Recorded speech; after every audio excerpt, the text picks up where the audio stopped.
Here's a nice opinion-based video. Top 5 currently airing shows of the winter season that I like the best.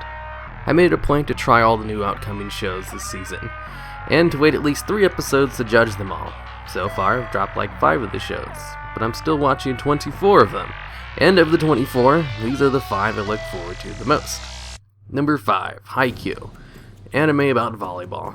Don't like volleyball, or sports in general for that matter? Well, I don't really care for either as well, but sports anime are a completely different ballgame when it comes to their real-life counterparts. Replace the sports of the anime with something like fighting and it's basically the same thing. Only instead of fights, they play a dramatic version of a sport and no one dies at the end of the matches. Haikyuu is just a really damn good sports anime. The characters are fun to watch, they act believable, and the matches are somewhat realistic and don't resort to Prince of Tennis style special attacks. Actually, now that I'm writing this, it's kind of hard to explain why it's so good. My basis really is that I watch a lot of sports anime, and Haikyuu is one of the best when it comes to animation, players, matches, and the enemy team not made out to look like complete assholes, but also just people who like to play volleyball and happen to be from a different school. Most other sports animes make them out to be just really terrible people so as to give you a reason to root for the protagonists. Haikyuu doesn't need to resort to that because their characters are likable enough as is.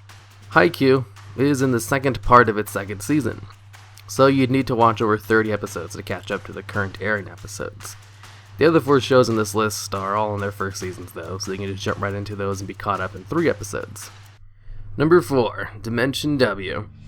Dimension W is about a world where people have discovered a new source of energy, and the main protagonist goes out and collects illegal sources of that new energy.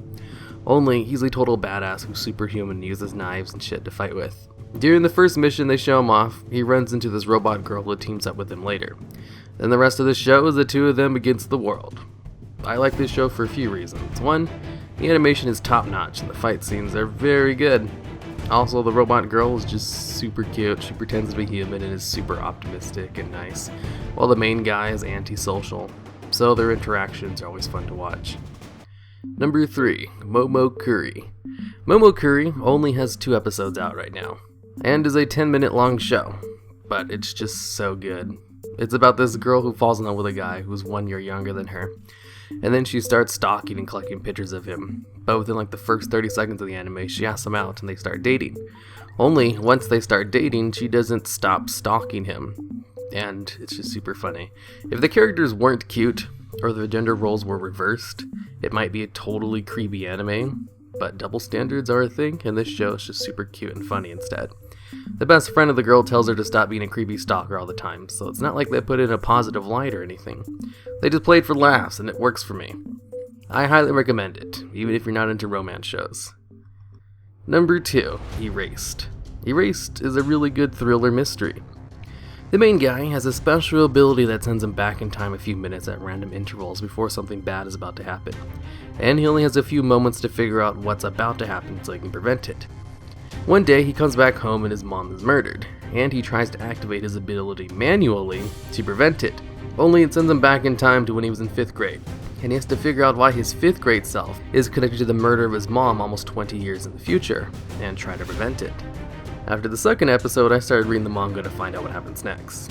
The show is just so good, you're just going to want more and more. But that's generally the case with most thrillers. And number 1, Kono Suba. This show kinda came out of left field for me. It's a show about a guy who dies in a hilarious way and has the option to either reincarnate with no memories, go to heaven, or try his luck in a new world, where magic exists and it's ruled by an evil demon king. Only he gets to keep his memories in this new world. So it's basically like one of those trapped in MMO animes like Sword Art Online or Log Horizon. Only, he's in a different world that just happens to have rules very similar to a video game. But what's great about this show is the supporting cast. The party he manages to get together is just a bunch of weirdos, and the main character, who has no special abilities, is the most competent member. Even if he's technically the weakest, the main character also plays a great straight man, and is pretty funny himself sometimes.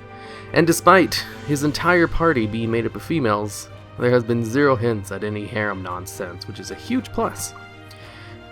Usually in these types of shows, if there's one guy and a bunch of girls, 90% of the time all the girls will be fighting over the main character's attention.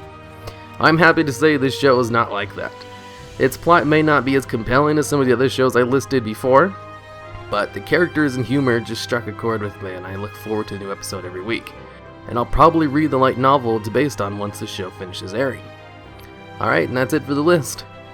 I'll now do a little slideshow of all the other shows that are airing that I really like as well.